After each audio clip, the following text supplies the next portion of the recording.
একটা মা কিভাবে পারে তার 16 মাসের সন্তানকে একা 10 দিনের জন্য বাসায় রেখে বয়ফ্রেন্ডের সাথে ঘুরতে যেতে। আসসালামু আলাইকুম, আশা করছি সবাই ভালো আছেন। আলহামদুলিল্লাহ আমরাও ভালো আছি আল্লাহর রহমতে। কাছে এবং দূরে, দেশ ও দেশের বাহিরে যে যেখান থেকে আমার আজকের ভিডিওটি দেখছেন সবাইকে অনেক অনেক ধন্যবাদ। সকালে ছেলেকে নিয়ে স্কুলে গিয়েছিলাম, তো স্কুল থেকে ফিরে এসে নাস্তা করে এই যে কাজে লেগে পড়লাম দুপুরের রান্নার জন্য। তো এখানে পেঁয়াজ কেটে নিচ্ছি। আজকে আমি আলু দিয়ে ডিম দিয়ে রান্না করব, ঝোল রান্না করব আর কি। তো এই তো পেঁয়াজ কেটে নিচ্ছিলাম। আর এই যে পাশে তরমুজ রেখেছি, তো এটা ফ্রিজে ছিল তাই একটু আর কি বের করে রেখে দিলাম, ঠান্ডা হলে তারপর কেটে দুই ভাইকে খেতে দেব। তো এদিকে লাহমিন আর রাফিন দুইজন মিলে আর কি একটু পরপর উকি ঝুঁকি মারতেছে, মানে দেখার জন্য যে তরমুজটা কেটেছি কিনা।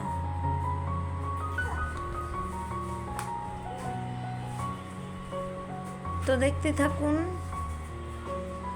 যদি আমার ভিডিওটি আপনাদের কাছে ভালো লাগে তাহলে প্লিজ শুরুতে একটি লাইক দিয়ে ভিডিওটি দেখা শুরু করবেন, আর কমেন্ট করে জানাবেন আমার ভিডিওটি আপনাদের কাছে কেমন লাগলো। আর প্লিজ আমার চ্যানেলটিকে সাবস্ক্রাইব করে আমার পাশেই থাকবেন। যারা যারা আমার চ্যানেলটিকে সাবস্ক্রাইব করেছেন সবাইকে অনেক অনেক ধন্যবাদ। একটা মা কিভাবে পারে তার 16 মাসের সন্তানকে একা ঘরে 10 দিনের জন্য ঘর বন্দি করে বয়ফ্রেন্ডের সাথে ঘুরতে যেতে? আমার তো ভীষণ ভয় করে এ ঘর থেকে ও ঘরে গেলেই। না জানি ছেলেরা কারেন্টের সুইচে হাত দিয়ে দিল, না জানি ছুরি নিয়ে কোনো কিছু করা শুরু করলো, না জানি দুই ভাই মিলে কি না কি করে বসে। সারাক্ষণ শুধু এই চিন্তায় থাকি। আর সেখানে ওই বিদেশি মহিলা কিভাবে পারলো আমার এখনও বুঝে আসে না। যখন থেকে আমি ভিডিওটি দেখলাম তখন থেকে আমার ভীষণ খারাপ লাগছে। মানে কি বলবো, 16 মাসের ছেলে, সে কতটুকুই বা বুঝে আর কতটুকুই বা বলতে পারে। মৃত্যুর সময় না জানি তার কতটা কষ্ট হয়েছে, পাশে কেউ ছিল না। আল্লাহ তাকে হেদায়েত দান করুক। তো এই যে গতকাল রাতে ডিম নিয়ে আসছিল নুডলস খাওয়ার জন্য, তো ঘরে ডিম ছিল না, তো এখান থেকে 4টা ডিম নিলাম তরকারিতে দেওয়ার জন্য। তো অনেক দিন হলো আর কি ডিম দিয়ে আলু দিয়ে তরকারি রান্না করি না, তো ভাবলাম আজকে একটু ডিম দিয়ে আলু দিয়ে রান্না করি। তো এই যে ডিমগুলোকে ভালোভাবে কষলে কষলে ধুয়ে দিয়ে দিলাম ভাতের পাতিলে, মানে ভাত বসাইছি তার সাথে দিয়ে দিলাম, একসাথে আর কি ডিমটাও সিদ্ধ হয়ে যাবে। আর এই তো দুই ভাইকে দিলাম তরমুজ খাওয়ার জন্য। তো ঘরে গিয়ে দেখি দুই ভাই ঘরের অবস্থা তুলা দিয়ে একবারে বেহাল করে ফেলছে। তো আবার তুলাগুলো উঠাইলাম। এই যে দুই ভাই তরমুজ খাইতেছে।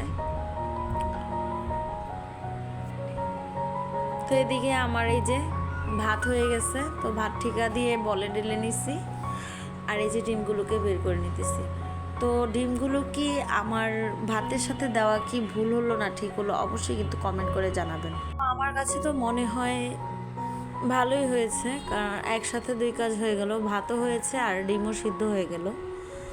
তো আপনাদের কাছে কি আমার এই কাজটা কি ভুল হলো না খারাপ হলো অবশ্যই কিন্তু কমেন্ট করে জানাবেন।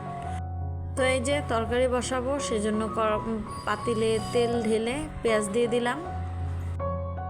তো যা বলতেছিলাম আর কি, আল্লাহ তাআলা যেন ওই সব মহিলাকে হেদায়েত করেন যারা সন্তানকে অবহেলা করে, সন্তানের প্রতি কোনো যত্ন নেয় না, অন্যের রাগ সন্তানের উপর দেখায়। আল্লাহ তাআলা যেন তাদের সবাইকে হেদায়েত করেন। চতুর্দিকে অনেক নিউজ শুনতে পাই। কিছুদিন আগেই তো শুনলাম যে বাচ্চাকে পড়াতে বসে বাচ্চাকে একেবারে মেরেই ফেললো বাবা।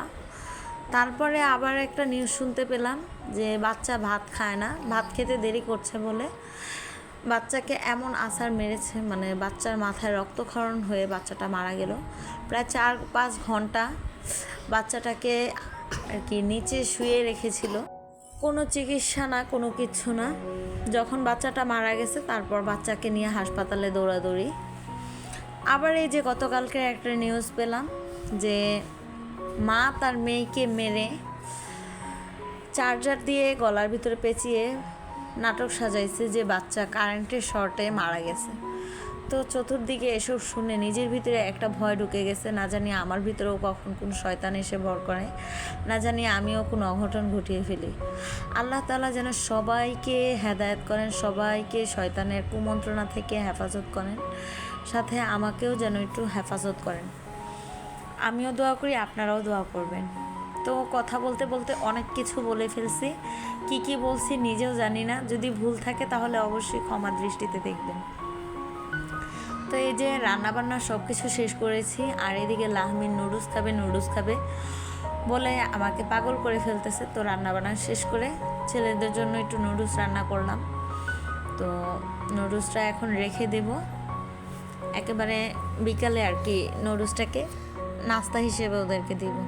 তো দুপুরে ভাতটা খাইয়ে ঘুম পাড়িয়ে এই যে ঘুম থেকে ওঠার পরে ওদেরকে নুডলস দিলাম, সাথে আমিও একটু নিয়ে বসছি নুডলস। অনেক দিন পর আর কি নুডলসটা রান্না করলাম। তো দুই ছেলে তো খুব ভীষণ মজা করে খাইতেছিল। এই যে লাহমিনের খাওয়ার স্টাইলটা তো দেখতেই পাচ্ছেন। তো নুডলসটা কিন্তু বেশ মজার হয়েছিল আর কি। তো আজকের মতো এ পর্যন্তই। সবাই ভালো থাকবেন, সুস্থ থাকবেন। আবার দেখা হবে নতুন কোনো ভিডিওতে। যাবার আগে আরও একবার বলছি, যদি আমার ভিডিওটি আপনাদের কাছে ভালো লাগে তাহলে অবশ্যই সাবস্ক্রাইব করে আমার পাশে থাকবেন, আর কমেন্ট করে কিন্তু জানাবেন আমার ভিডিওটি আপনাদের সকলের কাছে কেমন লাগলো। আল্লাহ হাফেজ।